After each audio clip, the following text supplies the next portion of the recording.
But this morning, I would like for you guys to turn, if you wouldn't mind, please, to the book of Luke, chapter 19. We're going to go through the story of Zacchaeus. It's a book, it's a story that is often, everybody knows the story of Zacchaeus. We sang the song to our kids when they were small. I mean, sometimes I still sing the song to myself when I'm in the shower. I enjoy it. It's a whole lot. I come up with like funny voices and funny little hand motions to describe how Zacchaeus climbed up the sycamore tree and all that jazz. But this morning I want to look at a few things concerning Zacchaeus and what went into it. So this morning the title of the message is, He Went Up with a Plan and He Came Down a Changed Man. Luke chapter 19, 1 through 10 is where we're going to be at this morning. And as getting into my introduction, it says this. It says, it is said that C.H. Spurgeon, known as the Prince of Preachers, once put his homiletics class to the supreme test. He would assign each student a text, ask him to go to the pulpit and deliver an extemporaneous short sermon properly outlined according to the theme of that text. Now, if you're not familiar with extemporaneous is on the spot. It's like made up, on the fly. You take a subject, you take a predicate, and you take a sentence, and you make a speech out of it. Essentially, what that means. Finally, it was the turn of the shortest member of the class to receive the text for his sermon. And ironically enough, Spurgeon gave him the account of Zacchaeus' conversion. With trembling legs, faltering hands, and sweat pouring off the brow of this diminutive student, he walked to the pulpit, opened his Bible to the 19th chapter of Luke, and with quivering lips, he stammered through his assigned text.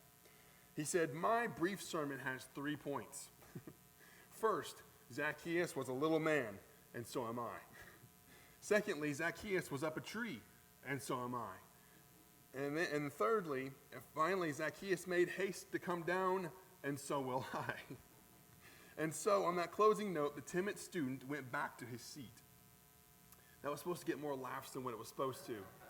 Thank you for giving me the encouragement there. I appreciate that. Now, this right here, Luke chapter 19 gives us an interesting story. Again, we've all heard it, we've all seen it, we know the song pretty well. But we're talking about a man. His name is Zacchaeus. A man we don't know a whole lot about, other than the fact that in verse 2 it says that he was the chief among the publicans and he was rich. Now, I don't know about y'all, but if I was going to be described in the Bible, I'd like to be known as rich. Because right now, we could use a little bit of richness going on with what we have going with the house and with going on with all the things going on with us. A publican was a tax collector anointed by the Roman government in order to finance its powerful government. Rome levied heavy taxes on the Jewish people. Publicans were Jews who were considered by their people to be traitors. So basically what we're talking about is an individual of the same label, Jewish individuals, but these guys are bringing forth, they're collecting their money, and they're not just collecting their money, they're collecting more than their money. They're taking advantage. They're taking advantage of their own people. And they were really, really, really hated because of it. They were not liked individuals because of this. They would gouge the people, collecting more than what was due, and they would pocket the extra money for themselves. Does that sound like any government that we know of today? All right, now we're getting some laughs. Okay, all right, chuckles. All right, I'm reminded of a story I heard from a person, that kind of thing, about a man who was strung along outside his hotel in Cancun, Mexico. I've never been to Cancun, Mexico. I'd like to go sometime. They tell me it's nice.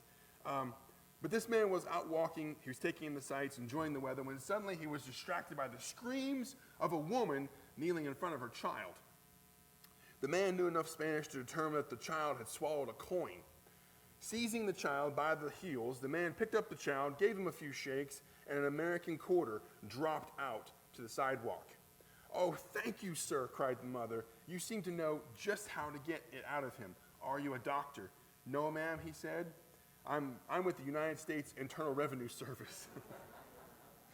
But in referring back to our subject, Zacchaeus would have said, "I'm with the Roman Imperial Government Tax Collecting Division," otherwise known as the RIGICD, or RIGTCD.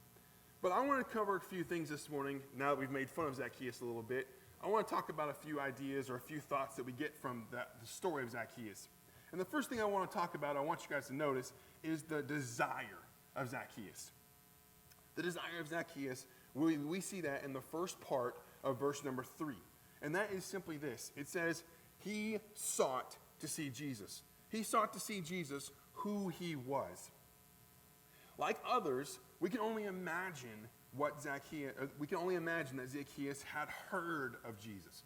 Everybody hears of Jesus. Everybody heard of him. It tells us in Luke chapter 4:37, it says, and the fame of him went out into every place of the country round and about. So Jesus' name was not something that just magically popped out of nowhere and somebody just became curious because they hear of it, it's here, and then it was gone. No, Jesus' name was something that had been talked about and described, and the things that he did were talked about and described at great length and in great detail. And if probably in some cases a little bit of exaggeration was being told to it, if I had to guess. But in this particular way, the fame of Jesus' name was what Zacchaeus heard. He heard Jesus was coming to town, coming through Jericho, and he said, you know what? I've heard of that name. I've heard of this man. I want to go see who he is. I want to go see what this is all about. On one such occasion, in fact, some of the Greeks had come to Jerusalem to worship. Finding Philip, the Bible tells us in the book of John, chapter 12, verse 21, it says, they desired him, saying, sir, that we would see Jesus. So it wasn't just the people of Jericho. It wasn't just the people of Bethlehem or Jerusalem, or it wasn't just certain people. It was everybody. It was a lot of different people that wanted to find out who he was, wanted to see him, wanted to hear about him, wanted to hear him talk, wanted to hear him speak. His name was a name that described a person that people took interest in. Zacchaeus wasn't quite certain of everything he had heard about Jesus. Now again, I'm sure that stories are probably a little embellished. You know, we always hear of the old fisherman story about how the big one that got away, well, the big one always manages to get bigger and bigger and bigger. And in that case, I'm sure maybe the stories were a little bit embellished. But it didn't matter to Zacchaeus. He still wanted to see him. He still wanted to hear. He still wanted to be involved with. He still wanted to put his eyes on the person that everybody talked about. At least not at this point. However, from our story, we can see that his curiosity, his drive, his desire to see Jesus reveals a certain amount of faith. It's interesting to me that this man who was a publican, who people just did not like, he experienced and he expelled or he exercised faith. He never saw Christ. He never heard of him. He only heard of him. But yet, because of that hearing of him, it made him want to go see him. That's having faith in something. That's trusting in something that you've never seen, but knowing that it's there anyway. And he exercised that faith. It reveals a certain amount of faith or he wouldn't have taken the time to climb a tree. We don't just, I'm pushing nearly 40 years old. I don't just go outside to myself and say, self, I'm going to climb that tree today. I just don't do that anymore. Now, my 5, 6, we see younger people in the crowd, 9, 10, 12, 13-year-old peoples, 18, 17-year-old peoples. They'll be the ones that go out and be like, okay, see that tree? I'm going to climb that baby, but not me. And I'd be willing to bet that a lot of you guys wouldn't be willing to do so either. But this guy, if he hadn't been so curious, if his faith hadn't driven him to the point where he wanted to see who Jesus was, that he wouldn't have taken the opportunity to climb that tree. Think about this for a second, ladies and gentlemen. Salvation begins with a desire, doesn't it? It means wanting to know more about Jesus. Can I ask you, do you desire him today? Do you know who he is? I know we've never seen him, but in some cases, we see him when we read about him.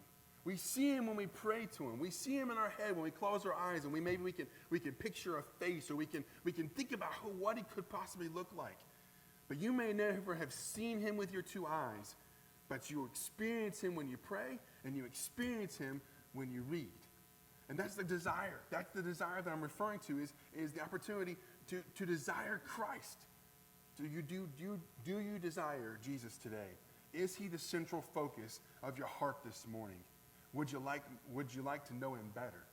I'll tell you right now, you can. In Jeremiah 29:13, it says, "And ye shall seek me and find me when ye shall search for me with all your heart." Christian, let me ask you a question. Have you come to see him this morning? Are you here? Did you come to learn more about him and let him be the central focus of your heart today, tomorrow, next Wednesday morning, Friday night, Saturday afternoon? Did you come here to learn more about him so you could grow closer to him? Is it your heart's desire to know him better? I know you may not believe this, believe it or not, but not all Christians come to church for the right reasons.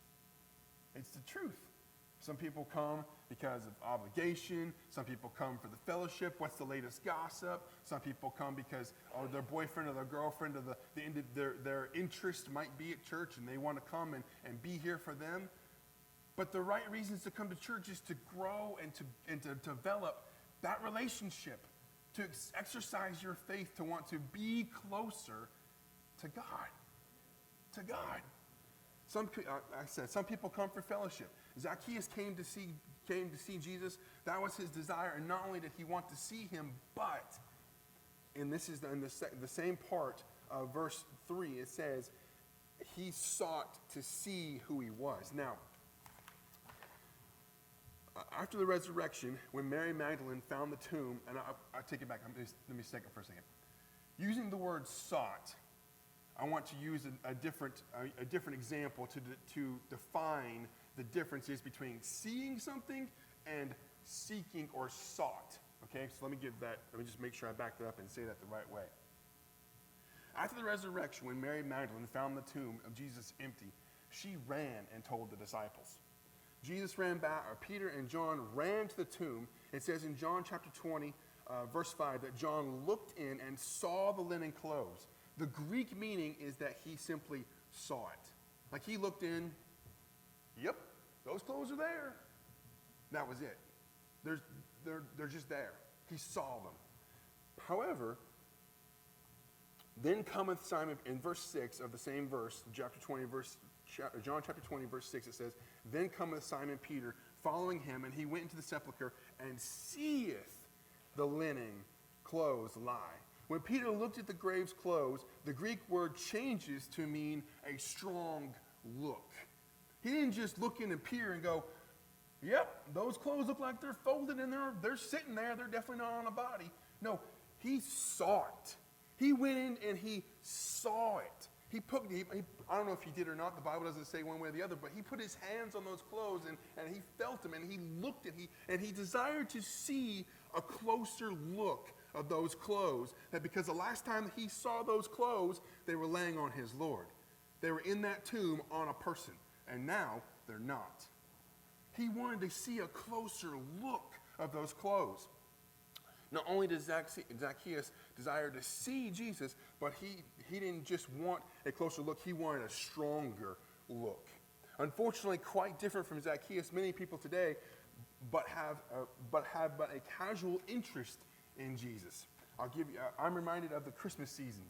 Love Christmas. Christmas is a very magical time. But both 2 out of 3 of my children as of right now were born in the Christmas season. So it's very, very memorable time for me, for us. I'm reminded of the Christmas season with all the lights go on the houses. And people really go all out with the lights, the inflatables. In fact, we've got our very own celebrity sitting right amongst us today because this man goes all out. He starts, in the month of April, looking for Christmas lights and inflatables to put on his house for the month of December. But many homes even display the nativity scene with Joseph and Mary and baby Jesus. Moms and dads will walk or drive by with their children and make comments like, oh, look, there's Jesus. Or isn't that a darling nativity scene? But the truth is, most people have a passing interest. They come to see him, but they really don't want to know him. They come to see the nativity scene, but they don't want to know the nativity scene. They don't want to know the history behind it. They don't want to know what happened that night, how Mary and Joseph wound up giving birth in a barn with a manger to put their newborn baby in. They just want to experience and they want to see it. They don't want to know about it. The truth is, many people have a passing interest. They come to see him, but they really don't want to know him. They see him, but their eyes are really closed. I'm reminded of a verse in Acts chapter 28, verse 27. It says this, for the heart of this people is waxed gross, and their ears are dull of hearing, and their eyes have they closed, lest they should see with their eyes and hear with their ears and understand with their heart and should be converted, and I should heal them. Here's an interesting statistic. My wife, through the years, 9 years of being married this year, she tells me all the time that I am full of useless knowledge. Well, this might be useless knowledge, but if you guys ever get on Jeopardy at some point in time in life, and they ask this question, and you answer this question, you remember me on that day you get your Jeopardy check, okay? Because this is important information. But here's an interesting statistic I heard about many years ago, and I don't know who or why somebody studied this, but they came up with the idea to study a person blinking. A person blinks 25 times every minute. Each blink takes about 1/5 of a second. Therefore, if you take a 10-hour car ride averaging 45 miles per hour, you will drive approximately 20 miles with your eyes closed. Remember that, okay? Jeopardy ever asks you that question? You guys get that right? I want my cut, okay? All right? And what's interesting is that I believe it. I believe it when it comes to people and knowing who Jesus is. They're driving with their eyes closed. They're going a certain direction. They have their GPS telling them in their ear where they're going, but they're not looking where they're going. Many are driving with their eyes closed. Take care, because life will be gone in the blink of an eye. Don't miss what's really important, and that's that relationship with Christ. Which brings us to the next point from this particular story. Point number 2 is the dilemma for Zacchaeus. Now, in verse number 3, it says, he was hindered by the crowd. Verse 3 says this, and he sought to see Jesus, who he was, and he could not for the press, because he was of little stature. The crowd was keeping Zacchaeus from coming to Christ. When many people today are hindered from coming to Christ or serving Christ because of the crowd. It could be family members, friends, or those who simply get in the way. They simply divert our attention away from what's important. There's a story I was told a few years back about a man and a wife that came to service. The man was clinging to every word that the preacher preached, but his wife was not interested, didn't have it. It just wasn't there. When the invitation was given, the husband came forward, he made a decision and received Christ. What a day. But the next day, Monday, when the man went to the pastor's office to tell him, he wouldn't be back. The man said, my wife gave me a choice. It's either the church or me. And he never came back. Too many times that happens, where we make the decision to follow a person instead of follow eternity. Too many people get in our way, get in our path. They give us an ultimatum, and we decide to choose a physical partner instead of a spiritual partner. And that's sad. It's sad, but it happens. Now, what happened? He was hindered by the crowd. Listen, I don't care who it is. I've been single. I've been single a good portion of my life at times. I don't care who it is. Don't let anyone come between you and Jesus. Anyone. It doesn't matter if this person is the love of your life or Fabio when he was in his heyday, 12-pack abs, big honking muscles. It doesn't matter. Nothing is more important than that relationship with Christ. No person on this earth is more important than that. He was hindered by his circumstances. Verse 3 reminds us that he was of little stature. Zacchaeus' height was a hindrance. He wasn't tall enough to see over the people. However, he didn't allow that from keeping him from coming to Christ. What if Zacchaeus had simply said this? What if he said, well, I would have come to see him, but my family dropped in for a visit. Or I heard he was coming, but I had a hard day on the job. You don't even know collecting all those taxes can just be truly, truly hard. I didn't want to see him because I was just too busy. Or it would have been nice to see Jesus, but I live so far from Jericho, it would have taken me at least half an hour to walk there. Folks, we have a pastor who lives an hour and a half, and he's here Sundays and Wednesdays. That should be no excuse. Distance should be no excuse. Interesting, Zacchaeus could have said, the crowd is just too big and I can't see over him. Or, I'm just too short. Jesus will never notice me. But he didn't say any of those things. He didn't look for excuses, which leads me to my next point. Number 3, the determination of Zacchaeus. Verse 4 says this, he had a plan.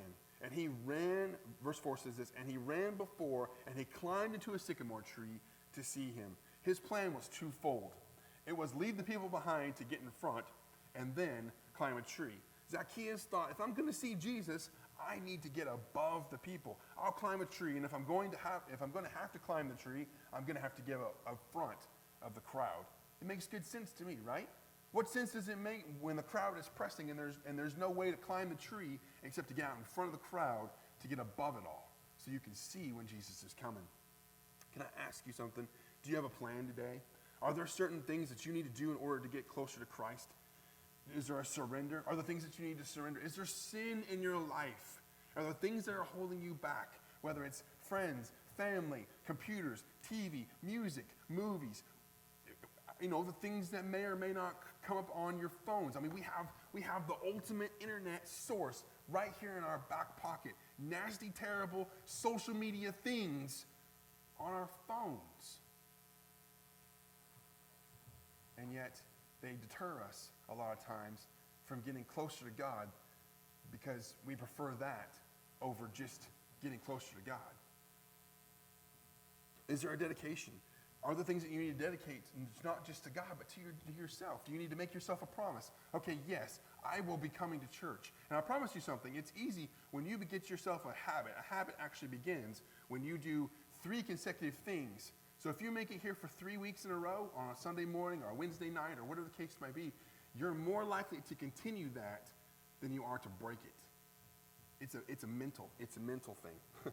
Separation. Are there things that you need to remove from your life, such as that sin or those people or those influences or those materialistic things? Forgiveness. Are there people that you need to forgive? Are there people that you think that need to forgive you? Go to that person. That person is not going to forgive you if they didn't know they did anything wrong. You have to be able to take that first step and go to that individual. He put his plan into action. Verse 4, second part of verse 4, and it says this, and he climbed into a sycamore tree to see him, for he was to pass that way. It would have done Zacchaeus little good to have a plan, but never put it into action. We hear Pastor Tom week in and week out. We heard the preacher from the visiting preachers that we have that come in here, even the one from Homecoming. Ladies and gentlemen, it does no good. It does you no good, me no good, our children no good, our great-grandkids no good if we just simply say, I'll do it next week. Because next week may not get here. Okay? We went river rafting. And this is the first time that I ever got thrown from that boat. River rafting. I got thrown from the boat, and I'm okay with it. People laugh at me, I'm fine. Real men get thrown from the boat. But we were in a class 4 rapid, and I went down, and I held on to dear life for that paddle, because they said, don't let go of that paddle. And I wasn't about to pay for that paddle if I lost it. Right? But as I was under that water, my eyes are closed, and I'm sitting there waiting on my flotation device, because it's not a life-saving device, it's a flotation device, to take me up. I got pushed back down again. And then all of a sudden, you get that force of panic. You get that little panic, that wave of panic that's just like, oh, son, I'm still under the water. And I just don't know how much air I have to keep me here so that I will stay here and live until I come up. My life could have ended in that rapid, easily. People perish from rapids. It's an accident, it happens, but it could happen. Accidents happen, ladies and gentlemen. Anytime, anywhere, any place, anything can happen. Going on a simple, fun-filled river rafting trip, someone could not have made it home. Now, that's not to deter you guys from not coming with us again next year, but that's just the truth of the matter. It could have happened. Don't put it off. Don't put it off. It does no good to say, well, I'll wait till tomorrow, or I'll wait till next week, or I'll wait till Wednesday night when no one's around, or when there's a smaller group of people for choir practice, or I'll wait till men's Bible study on a Tuesday night when we're discussing the book of James. So, shameless plugs right there in case you didn't realize it. It doesn't do any good to have a plan and not follow through with it. If you've been thinking about coming to Christ, or if you've been thinking about becoming more involved, or maybe this is the church that God would have you come and be a part of, don't wait. Don't wait. Don't be embarrassed. It's incredible to me how embarrassing people will put embarrassing, silly, stupid things on social media for the whole entire world to look at. but they can't walk an aisle and say, you know what, I'm ready to be a part of a church because you're embarrassed. Give me a break. Give me a break. That's ridiculousness. Let me encourage you guys to make the decision this morning to put your plan into action, which leads me to my next and final point. The decision of Zacchaeus. The decision of Zacchaeus. He received Christ joyfully, verses 5 and 6. And it says this, and when Jesus came into the place, he looked up and saw him and said unto him, Zacchaeus, make haste and come down. For today I must abide at thy house. And he made haste, and he came down and received him joyfully.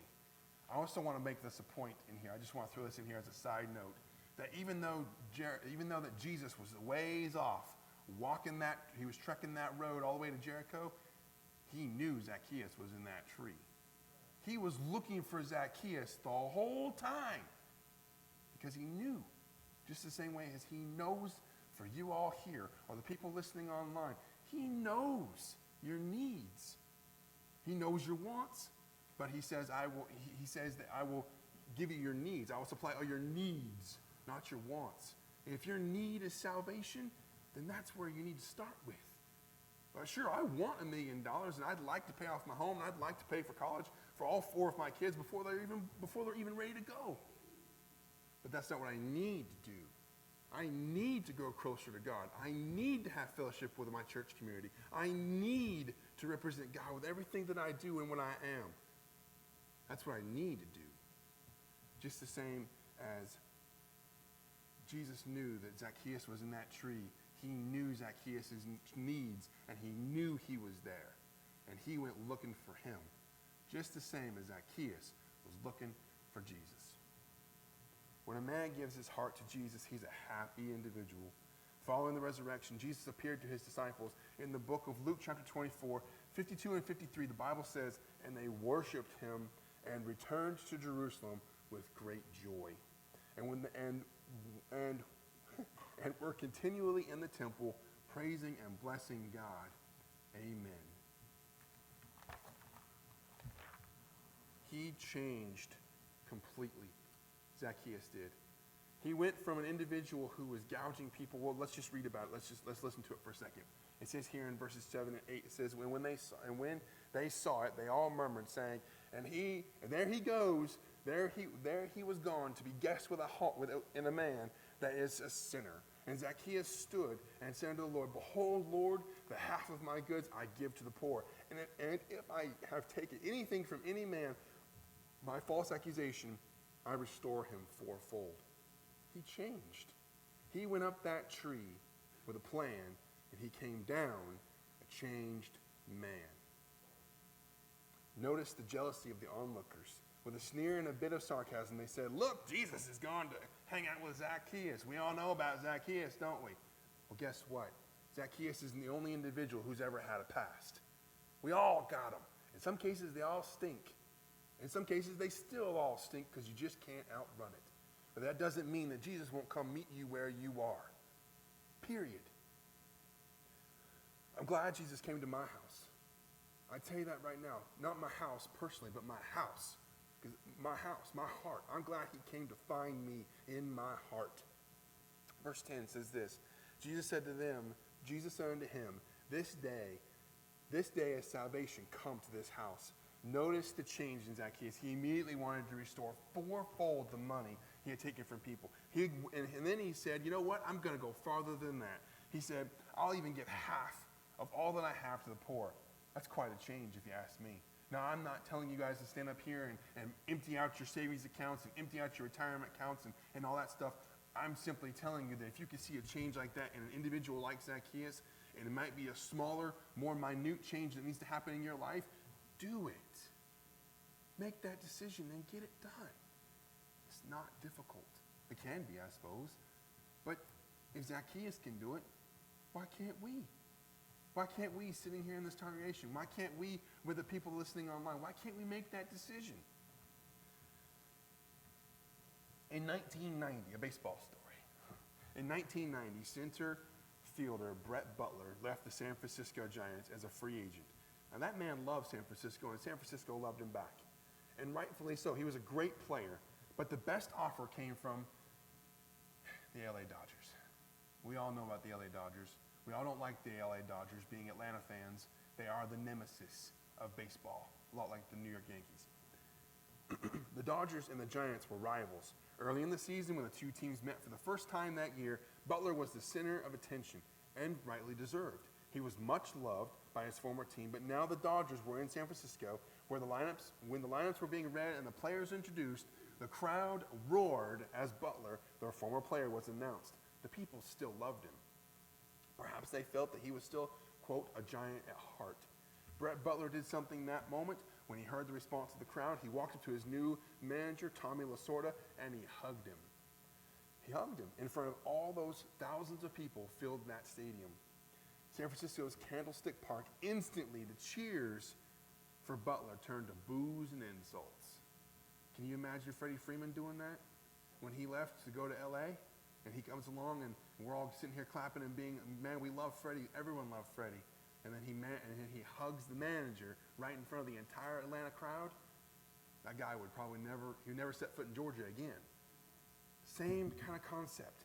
After the game, he was asked by the press, why did he do that? Brett Butler responded, it turned a page in my career. I'm an LA Dodger now. I'm not a Giant. That just kind of solidified it. I wanted them to know I'm a Dodger. I'm going to ask you one simple question this morning. Are you willing to come up here this morning and by your coming say, I'm on a new team? Are you willing to say, I belong to Jesus, I belong to Christ. I want people to know that I'm on his side. Is that something that you're willing to do this morning? Could you do it? Would you do it? Will you do it? Zacchaeus was a man of little stature, but he was a giant man when it came to his faith. He ran out in front of the crowd. He climbed a tree, a sycamore tree of all things. He got out in front of everybody to see Jesus because he heard about him first. He wanted to see Jesus, and in return, Christ went and found him. A man's height is not what's important. It's the condition of his heart that matters the most.